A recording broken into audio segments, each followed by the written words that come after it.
It's Monday. I'm Kyle. That's Keegan. And Keegan, if you followed the news cycle this weekend at all, you'll know that there was a move made in the middle of the night where a formidable figure was extracted from one country and moved to another. And I am, of course, referring to the Toronto Blue Jays signing Kazuma Okamoto to a 4-year deal. Talk about what he brings to this baseball team.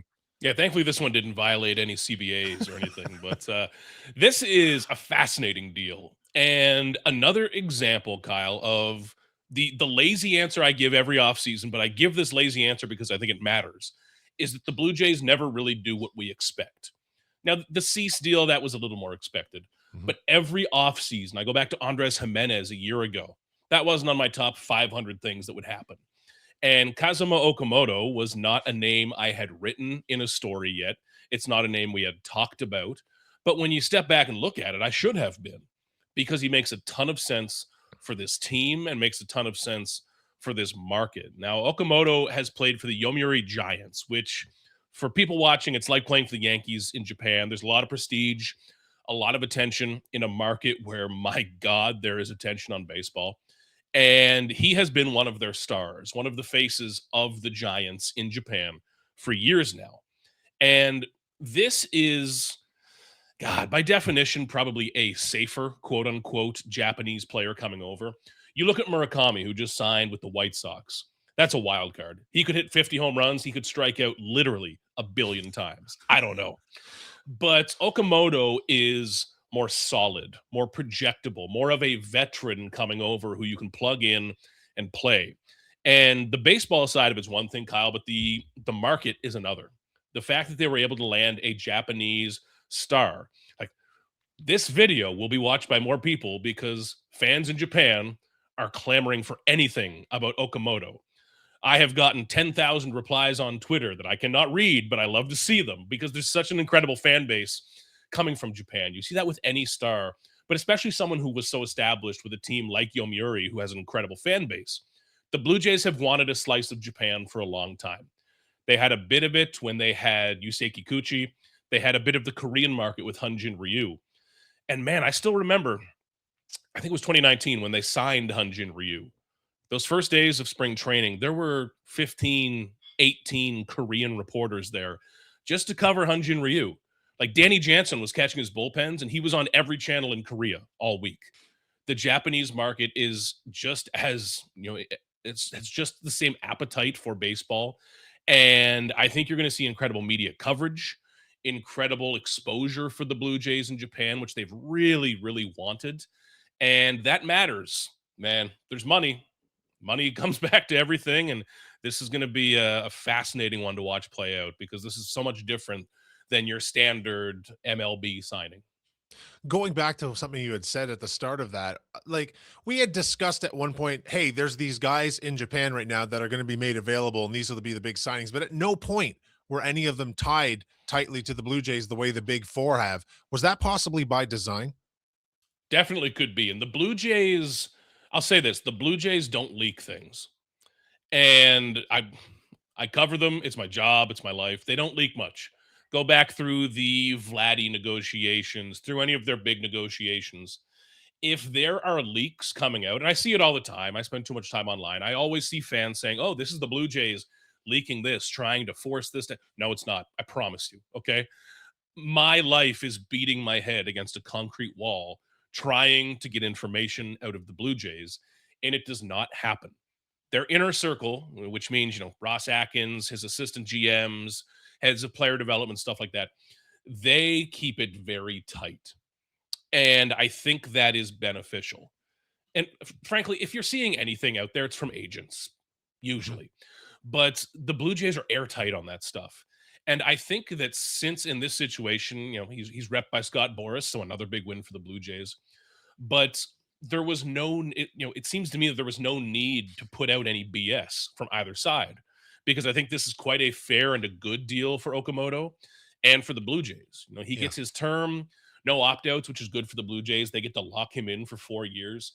I think this is just a good player getting a good deal in a good market, which we haven't really seen elsewhere, because teams have not made the big push yet for a Tucker, a Bregman, or a Bichette. That's big money. But this right in the middle, this is mid-range. I think everyone involved nailed this.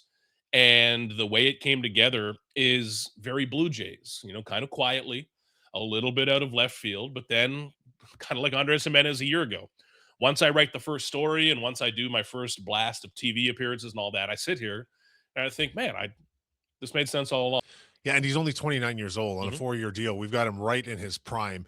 Now, let's start with his offensive approach a bit because it seems as though the type of player he is at the plate could not possibly fit in better with the Blue Jays approach that made them one of the elite teams in baseball last season. Bingo. He's a Blue Jays player already. He is a Blue Jays hitter. Now he has, I think it's 6 seasons of 30 plus home runs. He peaked at 41 home runs. So there's legitimate power. I don't think that's going to translate 1-to-1 over to the major leagues where there's a bit more velocity, where the game works a bit differently. But there's enough power. He can hit 20. He can hit 25. Sure, he can hit 30, whatever, if he's playing every day. There's enough power to play. But what makes him fit the Blue Jays identity is, and this is the identity they only formed this year. It's hard to have an identity in baseball, is that he works at bats. He does not strike out. He will work walks. And then on top of that, he'll land the knockout punch every once in a while. 2, 3, 4 years ago, the Blue Jays were caught up in only being one of those things, only hitting singles and avoiding strikeouts or selling out for power. They have an identity now of a team that can do both.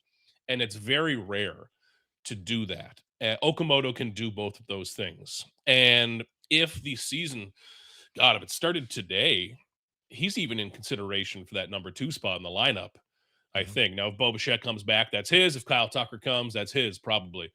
But if the season started right now, I'd have no problem going Springer, Okamoto, Guerrero off the top. I think you've got some real on base ability in Okamoto and someone who's, I love the swing. Like with so many Japanese hitters coming over, I love the swing. I love the finish. There's an artistry to it. It's really gorgeous to watch. So his home run videos have been pretty cool watching everyone from, Trevor Bauer to Roki Sasaki. And it's been really cool to get familiar with him as a player, a really polished hitter. And he's projected to be a third baseman. Let's talk about his defensive abilities. That's the interesting part. Now, I think he'll be okay at third base. He has in the past won the Gold Glove award in Japan's top league. There is defensive talent in there. He's not going to win a Gold Glove in the big leagues. He's not going to come in and look like Andres Jimenez as an infielder. That's okay, but I think he can do enough at third base. And how this will all piece together, man, it's such a puzzle because Addison Barger and Ernie Clement can both be factors at third base, depending on if you're facing a righty or a lefty. I don't really have an appetite to see Addison Barger face a left-handed pitcher this year. I don't think it helps. But if you can keep Barger against righties and keeping him in right field, man, he can mash, right? And Ernie Clement can kill lefties. So there's some 3 or 4 way platooning that can happen there. I think there's going to be a lot of fun options for John Schneider and DeMarlo Hale and the coaching staff. But I see this being, let's call it 75% third base, 20% first base when Vladdy has one off day a week to DH.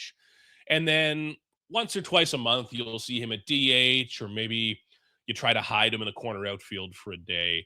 But I think it's third base and backing up Vladdy at first. That's usually been Ty France, Brandon Bell, Justin Turner, like guys who back up Vladdy. They don't need to go get that veteran plug anymore. And that's a good thing. I think that kind of killed their roster flexibility in some of those cases. Daniel Vogelbach being another one. So this is much more versatile. And I think he'll be fine defensively. It's kind of a case, much like Bo Bichette over the years. Like, as long as we're not talking about his defense, cool. that's the great approach actually too. That just kind of hide in plain sight Yeah. if you just play the game, do the job. So how does this shape the rest of the Toronto Blue Jays offseason from an acquisition point of view? Because it seems as though the Alex Bregman conversation is now over. Should be. Yeah. I don't see Bregman making much sense anymore. Probably makes a ton of sense back in Boston. Mhm. Him or Bo Bichette, which I know everyone would hate, but hey.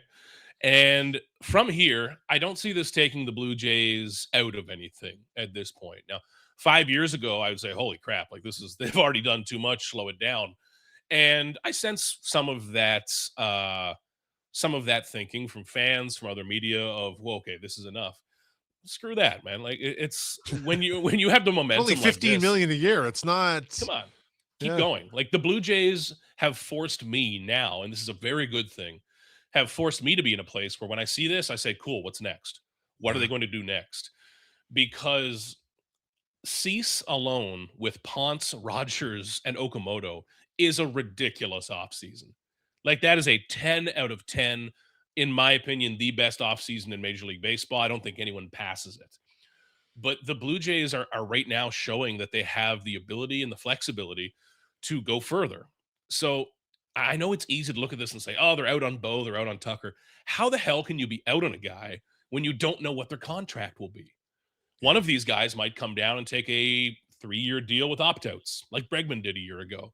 Like, you cannot be out of a market that you do not understand yet. That's not how this Started works. So I this think the Blue show Jays are today with Okamoto. I want to close on that too, but more of a broader picture thing. I know you've been in the Japanese media and doing a lot of Japanese media for the last 48 hours, but you have a history of doing it too, so you understand their market and their game. How does Japan, the fan base, generally feel about these guys coming over to the major leagues? Like, I mean, they lose their superstars, but there is a tremendous sense of national pride that goes with it, is it not? There really is. And I've been trying to find Canadian comparisons for that. Mhm. Nothing is close. Steve Okay. Nash? Like Steve Nash is a great one.